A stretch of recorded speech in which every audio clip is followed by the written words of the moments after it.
This computer. How can you make your events and website more accessible? I'm here with Cassandra J. Perry from connectwithcaz.com, C-A-Z. The spelling is below. And I'm Kathy Bertulli from intimacydojo.com. And Kaz, you're an expert. You've done a lot of work and study on this. How can we help people feel more included and welcomed if they have different abilities than what we might, when we think of people coming to a cuddle party, people might have a wheelchair or crutches or might be hearing impaired or whatever. How can we help them feel included? Well, the first thing I like to say when we talk about accessibility is that accessibility extends beyond disability and that form of ability that we usually think about. Accessibility can mean anything from disability or financial availability. It can mean a matter of, is it accessible to me as a parent? Do I have childcare available? Is it accessible to me because I speak another language? So there's so many factors that go into accessibility. It's not just physical or mental emotional. But one of the things that I suggest when running an event is to have a page that people can go to, or a PDF, or that you can include something that details all of the accessibility options, and we'll get into that a little bit more detail. But basically that explains what the accessibility is for the event. And then when you go to advertise the event, always have a contact person for access needs. And because sometimes your event, you can't include all the access information because there's a lot. So having a separate URL, preferably a tiny URL, so that people can easily access your accessibility list for your event, and as well as including a contact person for specifically for accessibility. And please don't make the contact person be the venue management or the venue owner unless it's a private home. It should always go to the promoter or the event manager or someone that the event has designated as the accessibility contact point. So I'd say those are the two major things to start with. Have it all written out in advance, and then have the contact person available. And why is it important? Just because I know a lot of people like to know why they're doing something, it helps them remember it. Why is it important not to go to a third-party management system versus the promoter or someone associated with the event? Yeah, it's important because there are questions that the owner or the management of a space might know that the promoter might not know, but the promoter should find these things out. Yeah. Because an owner does not want to get inundated with the same question over and over again for a third-party event. Yeah. And so it's super important that the event promoter take responsibility for knowing the access accommodations and whatnot that are available, knowing what might be able to be changed and what cannot be changed, so that they can relay the information without it having to go in a circle, and then maybe there's miscommunications and some hard feelings, and it's better to keep it within the event. The person responsible for the actual event. That's great. Thank you. And I was inspired I had a lot of inclusivity and accessibility information in my general FAQ, but I listened to a Facebook Live you did with Reed Mahalko, and I was really inspired to make a separate page so it was all in one place that people could find it.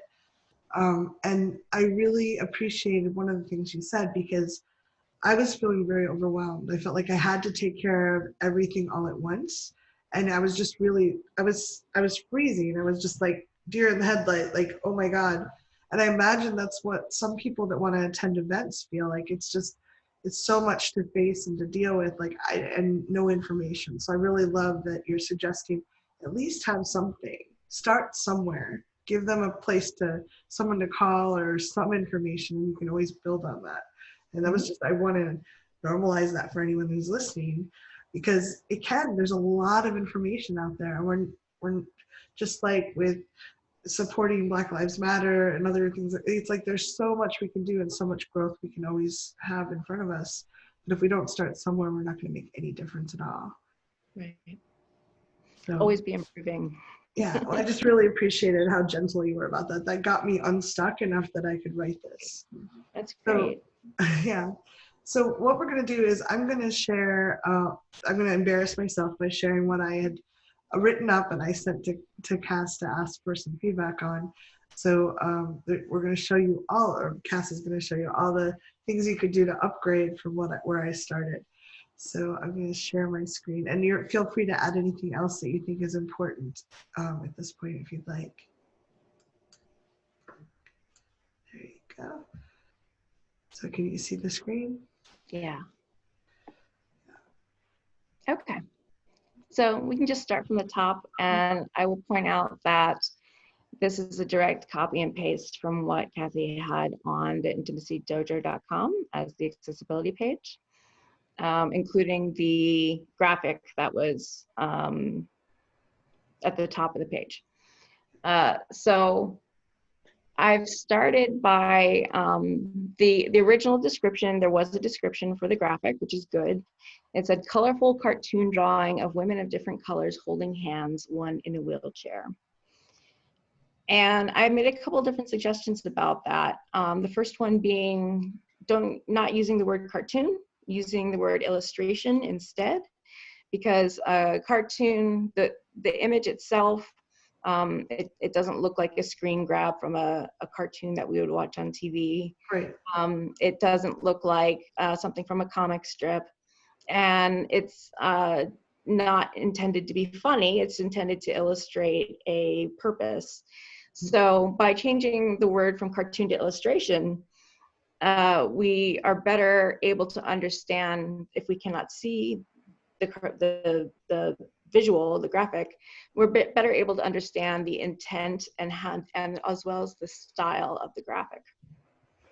Yeah, that's a great point. Thank you. You're welcome. So then we mentioned the description for the graphic. It says one in a wheelchair, women of different colors. And I mentioned that we should say how many people how many women are in this illustration. And so we're not just singling out the one in the wheelchair.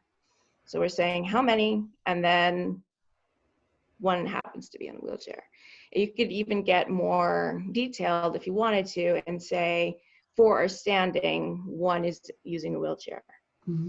And so we changed different colors to different skin tones to make it more accurate, because in the cartoon or illustration or graphic, whatever you want to call it, the shades used for skin are skin tone colors, and they're not cartoony colors. Yes. So we changed that to skin tone. And then when we got to the phrase in a wheelchair, we've changed that so that it's using a wheelchair, or sitting in a wheelchair, because one can do many things in a wheelchair. Yeah. So it's important to say what exactly the person in the wheelchair is doing, and not just that they're in a wheelchair. And one of the links you'd shared a number of links as part of a virtual camp that we were all part of for Sex King Summer Camp. And I was reading the different things, and one of them was brilliant. It said, too many people show people, if you're trying to show that you're accessibly friendly or that you care about it, I love that you said you need to actually show that they're disabled in some way. Otherwise, people can't tell. They look at a picture and it's not obvious. And then one of the links you sent me to that's at the bottom of that page is, and I'll attach them here as well, said that all too often we're cutting off the heads of people we're not showing them as a full body. We're showing them like gazing off into the future or in impossible situations. And almost always there's this white man there with them. And I was just like, after that, I was like, wow, I just totally, like reading that, I'm like, I have to revise, because I've been trying to be very inclusive by including people. And I'm like, wow, I really need to upgrade some of the photos on my site because I hadn't even noticed that before. And I was like, wow, of course, that's not okay. We need to show, and I think I'd always shown out the full body, but having a white man there taking care of them and showing like, oh, no, not okay. Or a wheelchair in a position that you would never put a wheelchair if you were hoping to survive the encounter. Right. So So that's changing with adaptive sports. You'd be surprised. I don't want to get too much into that, but wheelchairs are now able to do a lot of things that they couldn't do 10 years ago. that's great. Well, thank you. I found it really insightful and I really appreciated the link, and that's below this video as well. All right. So then I included, like, so people would know at the top, I put the different things that I was covering, whether it was a virtual website, virtual events, live events, and online courses. So, So under website and social media, Kathy had written that we're adding written descriptions for images going forward. That's great, but when did that start? So I suggested adding on the starting date of when the written descriptions were being added, so that people aren't just tuning in and saying, oh, it still hasn't happened yet. Like, I'm looking at this post from 8 years ago and there's no image description. right. If you state when the process has started, then it gives people a better idea of what to expect for your older content and when you might be able to update that older content. Yeah, I thought it was really good. And then, of course, a grammar error that I would have did. And again, some of the other things I have are from places you suggested, some links you suggested. I've been doing transcripts for most of my videos all along because I just like that. But we're going to add more. And then the contrast, making sure if we write on the images that there's enough contrast, which I really appreciated that, because I want people to the whole point of putting the information out is that we want people to be able to read it. Yeah, good. So then we're moving into virtual events. And Kathy mentioned that for online events that there are support monitors set up, the support monitors being people monitoring an email account. So, and those support monitors are providing technical and emotional support.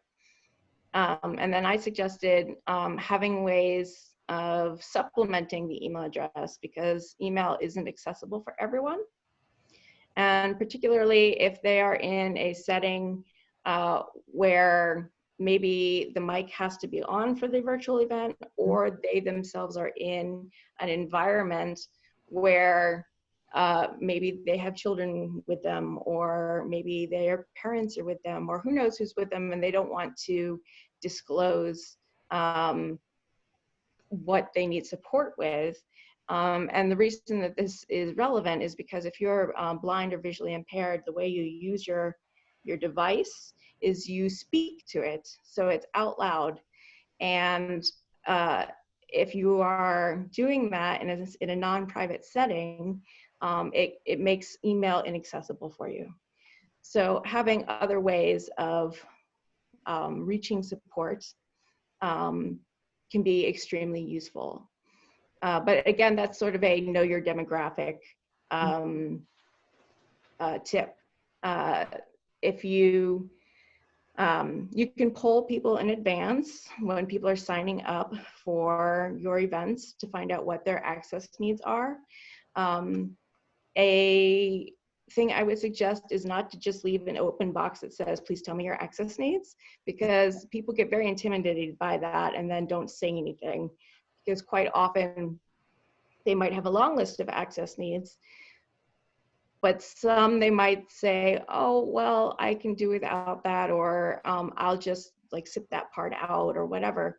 But if you include like a list of the services that you can provide as accommodations, then it's easier for people to say, oh yes, I need this, I need that, I need this other thing. And then you can include like a little other box, or an other line rather, where once people have seen the accommodation choices that are available, it becomes a lot less intimidating to say, oh yes, I also need this other thing that's not mentioned.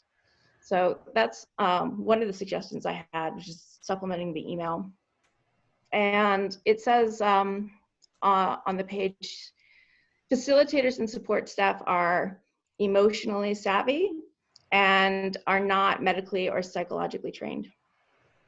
And I suggested it would be helpful to say what makes them emotionally savvy if they receive some form of facilitation or community organizing training. Have they been doing this work for X amount of years? Do they have maybe a professional certificate in something? What makes them qualified to be emotionally savvy, basically? How do you vet? Yeah, I personally vet all the facilitators and the support staff. So, and they have different backgrounds. So I don't have an easy way to say, like all my cuddle party people have been trained in cuddle party, but different people have different backgrounds. So, but I did upgrade that. So, and we'll show you the final page at the end. Yeah, good. And then there is medically or psychologically trained. And that I would highly advise not using language like that, because it sounds like a form of controversial therapy called ABA, which is used sometimes for people who are on the autism spectrum. Oh, okay.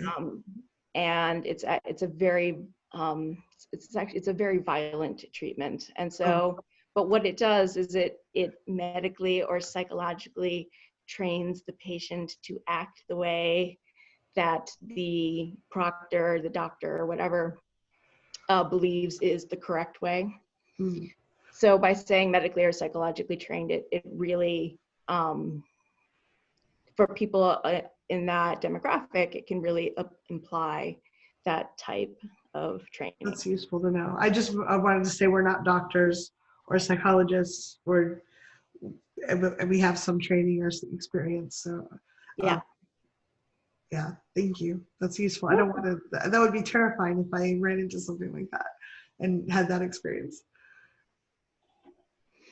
Let's see. So then going down, we were talking about captioning during virtual events is something that is being monitored. Mm-hmm. And I would change evaluating instead of monitoring. Just the simple language change that monitoring makes it seem like you are in power over the situation of whether or not this accommodation is going to be offered. And even though that's true that you are in power of that situation, evaluating makes it seem like you're more open to the suggestion or the addition of captioning. So it's just a simple tweak of language. Mm-hmm. And then see, the cost of doing so is quite high for captioning. And that depends on who you hire, who's in your social network, who is in your professional network. Do you have, there are going to be groups that will qualify for certain discounts with certain communication agencies. There are going to be people who are not with an agency and provide captioning, which is also known as a cart service, on their own. Their fees are often lower than agency fees, and they might be more open to working sliding scale. Okay. So it really depends on who you know, who you can reach out to, and then who you find that you agree to a contract with. And if you're going to be offering CART or even considering CART, which is, captioning, it's also really great to consider other forms of interpretation as well, such as ASL, Spanish. It depends, again, on your demographic, and you can pull for that when you have people sign up for the event. Yes, that's great. Yeah, and I appreciated that. I didn't realize that some places have lower costs. I looked at Zoom and they were $1 a minute, and we don't have enough attendance, or we don't charge enough that we could justify it at this time. But if I'll look into other ones, and I really appreciate that. Yeah, you're welcome. And there are I wouldn't be able to give you a URL right away, but there are lists available. If you got on your social media, and especially if you tagged people that you know who are working in disability justice, you can just ask, who are the people who are doing this? And you most likely will get a list of people in return. That's something that a lot of people who are working in disability justice and are proctoring events or hosting events will have a list of people available. Great, thank you. And then it says, due to cost, that there is currently no transcription or closed captioning for Zoom virtual events. I recommended that there are some AI services that can make this cheaper. You do have to go back and read over what the AI has transcribed. Yeah. But some of the services are better than others. And it's often better than nothing. People who require closed captioning, if you make an announcement at the beginning or during the event sign up, or however you want to do it, saying like, this is what we're able to offer within our financial limitations at this time. We apologize in advance if there is a misinterpretation, and we will attempt to rectify that in the transcription. And excuse me, for a lot of people, that is huge because it makes it far more accessible to them if they wouldn't be able to otherwise join and even get the gist of what the event was about. So even having an attempt and then cleaning it up for the transcription is better than not having anything at all. Thank you. And I imagine that because a lot of times we're talking about sex positivity, a lot of people may not want to have someone close, like their mom or their sister, help them with that. Or if they have someone that the state gave them to help them, they're not actually going to say, would you help me translate this or understand what they're saying? Right. So. And then the last suggestion under virtual events was a statement saying, if you have specific needs, please let us know by emailing Kathy to see if we can accommodate. And I just suggested a little language tweak to say, instead of to see if, to say to discuss how we can best accommodate your needs. It's much more welcoming. Thank you. Yeah, you're welcome. Because to see if makes it sound like you're going to dole out needs, or not needs, sorry, accommodations, basically. And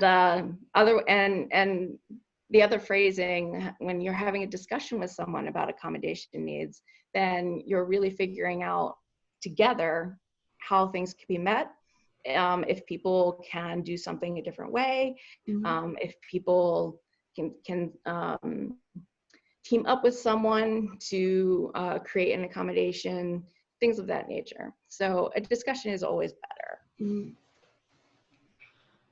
Under live events, we have, it says there's no wheelchair ramp. And you just take out wheelchair, there's no ramp. Right, because there's so many people who use ramps who are not wheelchair users. And then we have, if you have ideas, they are welcome. And I suggested an idea, which is rental services. You can rent ramps.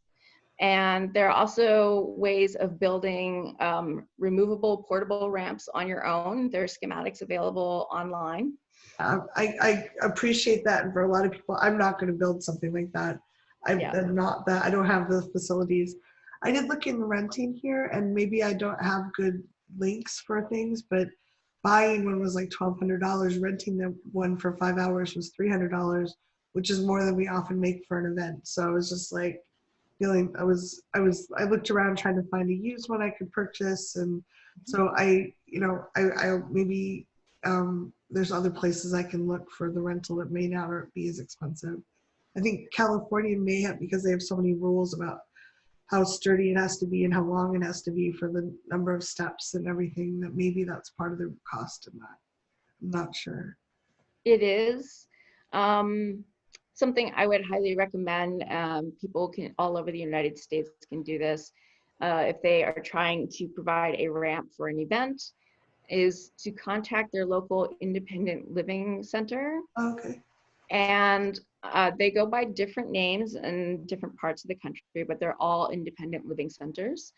So if you put like your city or town or state sometimes, and then independent living center into your search engine, you will find the organization near you. Mm-hmm. And quite often they have materials that can be rented out and it's cheaper, or they will know, they'll have a resource list of places to contact who will do rentals or even sometimes borrowing.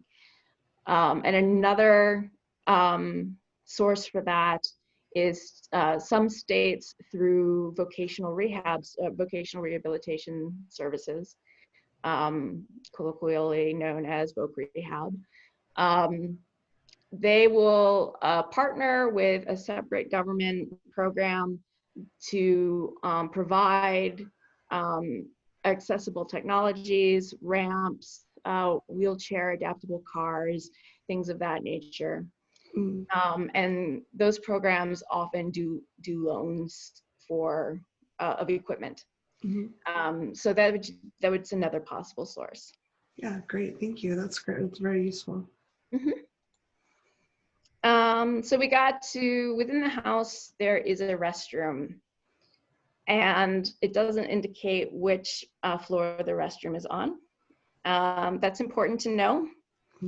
If you read farther into the page, it does give the impression that it's maybe a one floor. Yeah, everything's on the same floor, but but there wasn't a way of knowing that right away. Yeah. So by indicating what floor the restroom is on, helpful for everyone who has a mobility disability. Let's see, and then it said that the restroom has a doorway wide enough for a wheelchair. It's best to provide the actual dimensions of the doorway, and by dimensions I mean the width, because a manual wheelchair and a power wheelchair are completely separate sizes. There are also manual wheelchairs that are very small, and then there are manual wheelchairs that are quite bigger. So knowing how big that doorway is versus just it's big enough for a wheelchair, is going to be super important.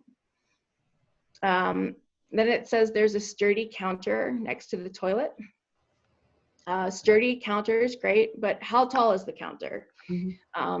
Because someone might not be able to reach the counter, it might not be a good height for them. So include the height for the counter, anything else in the bathroom that might need to be accessed, like the sink and the toilet. I want to show preview changes. This is what I added to for last night. So this is a threshold as you walk in the house, and it's a 5/8 inch rise. And in the bathroom itself, I put dimensions in there. 36 inches, 32, 36. And I probably should make the writing a little bigger. And then this is a 1/4 inch threshold going into the master bath. That's perfect. Okay. That's great, yeah. That's a little bigger. Okay. What's that? The only other addition I would have to that is, so for the picture of the bathroom, put the measurements in the text description as well. Oh, okay. They're in the text for just the left of it, but I didn't put them underneath either. Yeah. As well. Okay. Yeah. Good. And include the height of the toilet seat. Oh, okay. Yeah. To measure that. Okay, cool. Yeah. So that covers that pretty quickly. Then we changed the word walkway to hallway or path, because a walkway implies a designated ambulatory zone. Yes. And you mentioned that it's at least 36 inches wide, but we should include where it's at its narrowest, what the dimension is. Mhm. Is that near the bathroom? Is it near the entrance? And then indicate if there are obstacles in the path. Mhm. Furniture, people's shoes on the floor are very common for events. Um, uh, Perhaps a pet walking through the hallway. Good to know these things Yeah. in advance. And then we got to, please let us know if you'd like to have a spot reserved near the front of the group for those who are deaf or hard of hearing. And I pointed out that there are other disabilities for whom location at the front would be useful, not just deaf or hard of hearing. And additionally, designating, or rather offering designated spots in the back or to the side or closest to the bathroom or closest to the exit. Those are also going to be useful for a variety of disabilities. So by saying we can reserve a seating location for you wherever your preference may be, is going to be a lot more inclusive than saying for this disability, we offer something here. Mhm. Yeah, no, those are great upgrades. Thank you. You're welcome. Mm. Then there's, so you mentioned that there are sidewalks. Mhm. Sidewalks are useful for many people and for many mobility disabilities. But if there are no curb cuts in the sidewalks, and curb cuts are where the sidewalk ends at a corner, it's the lip that is at an angle. Rather than the 6-inch step up. Exactly. And not all places have the curb cut. So it's important to say, if you're mentioning that there are sidewalks available, please mention whether or not there are curb cuts. Quite often, we might see people using wheelchairs in the street, and I've personally heard many people say, why are they in the street? Like, there's a sidewalk. Well, if They there are have no to curb get cuts, then you can't use the sidewalk. And a lot of places don't regulate the curb cuts. Yeah. So it's good to include that information. Yeah. And also, is there any vegetation blocking the sidewalk? Are there frequently neighbors parking in their driveways, blocking the sidewalk? Things like that, also good to know. Yeah. That's great. And then we upgraded the phrase designated handicap parking spots to accessible parking spots. Yep. And then you mentioned that everything is on the same story with only a small lip. Yep. And you've already shown a little bit about how you've measured what that threshold is and provided a picture of it, which is perfect. That's exactly what is needed for accessibility. Then we have a number of sturdy seats are available. And it's a great practice. And I really wish that more events, more promoters would provide information about sturdy seats. But sturdy seats mean some different things to different people. Mm-hmm. So it's important to include how those seats are shaped. For example, well, I can't really show you at the moment, but I'm on a low-seated sofa. Well, it used to be a low-seated sofa, but it was too low for me, so we built a platform for it. And now it's very sturdy, but it's also high enough for me to get up and off. And then include the material of the seat. Some people are going to be, or rather have, sensitivities to different textures and different materials, and you don't want to put someone in a sturdy, high-backed seat that is, say, embroidered with wool if they have a wool allergy. Right, or really slippery if they're going to slide out of it because they have. Exactly. So including what types the sturdy seating are, sometimes pictures can be useful for that. Okay. And how many there are and where the sturdy seats might likely be located in the event room. Okay, yeah, I didn't include photos, but when I modified it, I did add that there, like there's 4 wooden chairs with no arms. There's 2 office chairs rated to 400 pounds, and with arms in the that can be used as well. Like I tried to give more detail. That's great. Let's see. So then we encourage low no scent for attendees, and the social justice world is just now starting to come around to low no scent. The rest of the world, maybe they don't have a great grasp of what that means. And so it's good to include a link or a definition that details what a low no scent policy is. And preferably if you don't want to do all the work yourself to uh, um, demonstrate to people how to swap out their products for a low no scent, then include a guide written by someone else and get their permission first, so that people can figure out how to go about doing low no scent.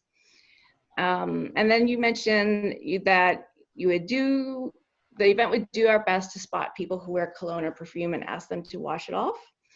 And I suggested a language upgrade to when we encounter people who wear scented products, we ask them to wash the products off, and state what the policy is if the person wearing the product refuses to wash it off.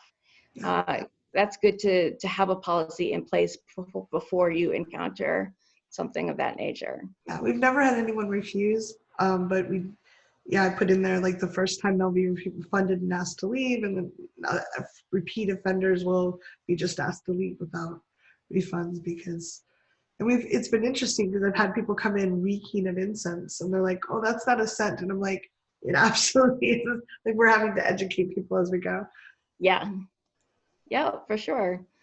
And then there's something that I missed the first time through. Candles used are soy wax unscented. Some people have a really hard time being around the smoke from candles. And that can be due to asthma, that can be due to an environmental sensitivity. There are different reasons for it. So it might be good when you're doing your poll of accommodation needs ahead of time, find out if smoke from a candle is going to be an issue. And you can designate like the far side of the room will have candles and the opposite side of the room will not, something of that nature. If you really want to have the candles, yeah. They're nice ambience for like cuddle parties and things like that, where it's kind of cozy and sweet, and yeah, to be able to breathe. Yeah. So the next one we talked about is a bit of a bigger upgrade. But when you think about accessibility and all the different things that it can mean, and it can seem so overwhelming to try and do everything at once. And it's really helpful to think about accessibility not in the, oh, I have to do everything at once and be perfect right away, but think about it in terms of steps toward progress, or for progress rather. So you might start with doing like 5 things that will reach the most people in terms of accommodations, and work your way up so that you grow your accessibility. And the reason I mention that is because this one is a bit of an upgrade. It requires more work. And that is around food that is being brought by attendees to share with everyone, and that the event organizers are not responsible for the ingredients in those dishes.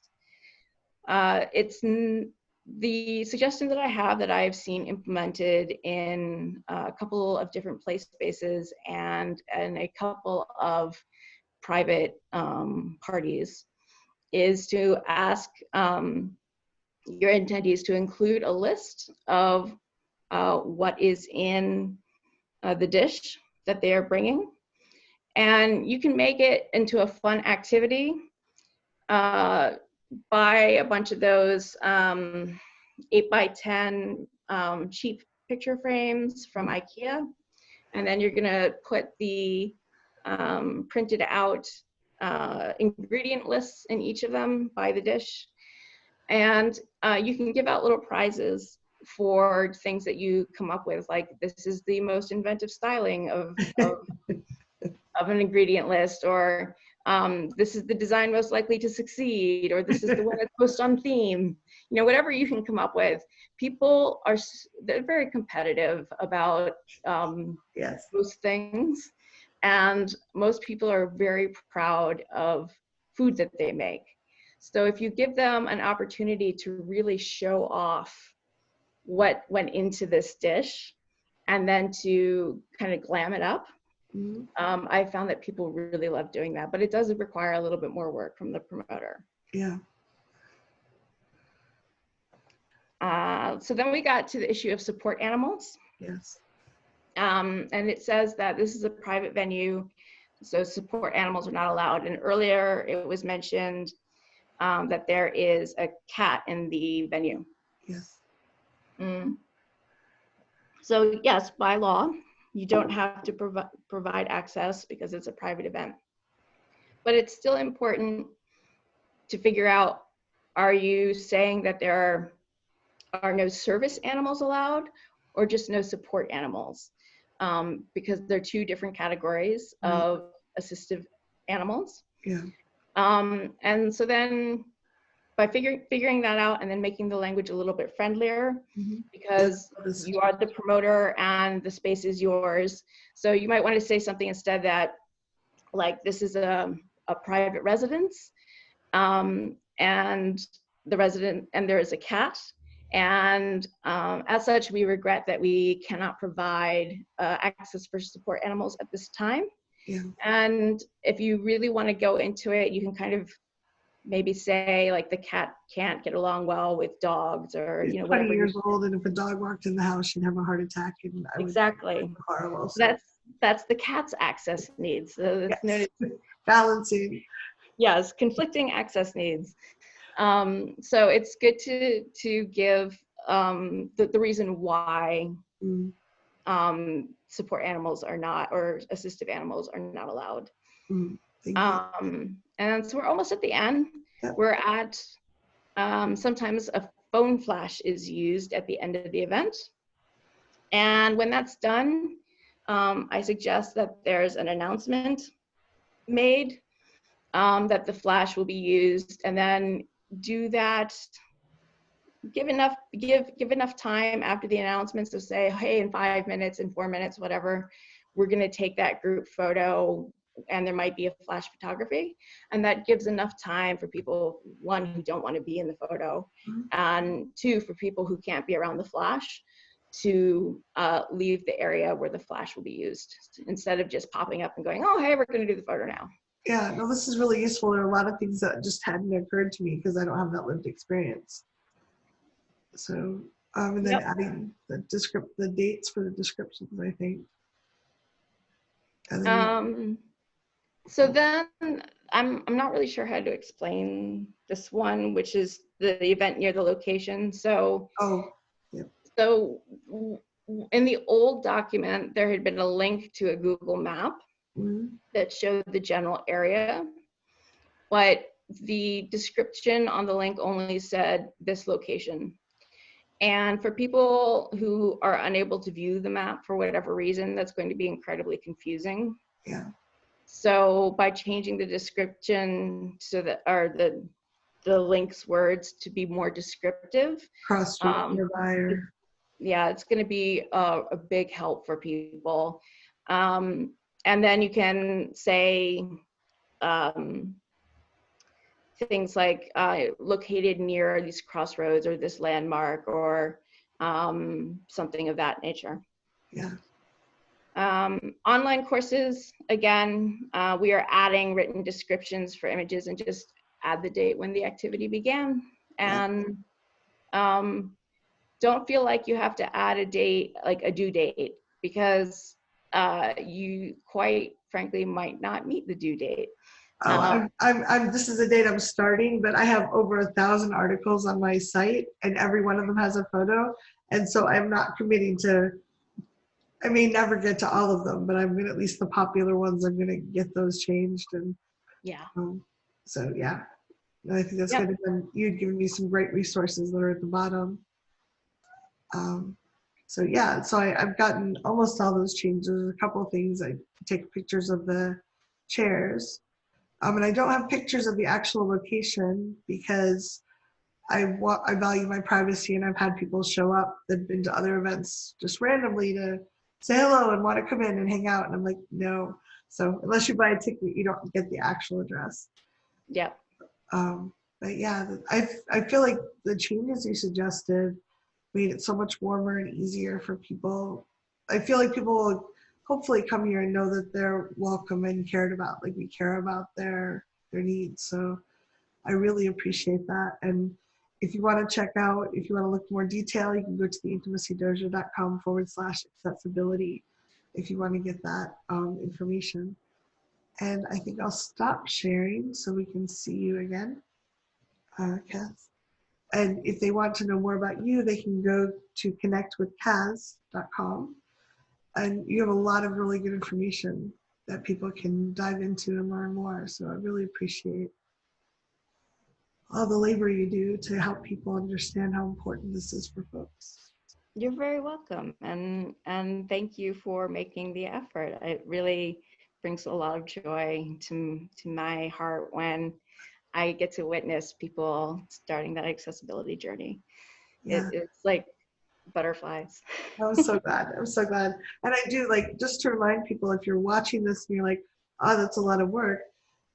For me, I remember times when I felt left out. I felt like it wasn't accessible to me, and I really wanted that information, and how awful it felt. So um, if we can do things like this, put up a page and help people feel like there's more information, they can judge whether it's a good fit for them or know what to ask about. I think that's really important. So, guys, thank you so much for all the work you do around this. And if you watch this, thank you so much. Really, really appreciate that you're one of those people that would take the time and care to do this work. Definitely. Thank you for having me, Kathy. My pleasure.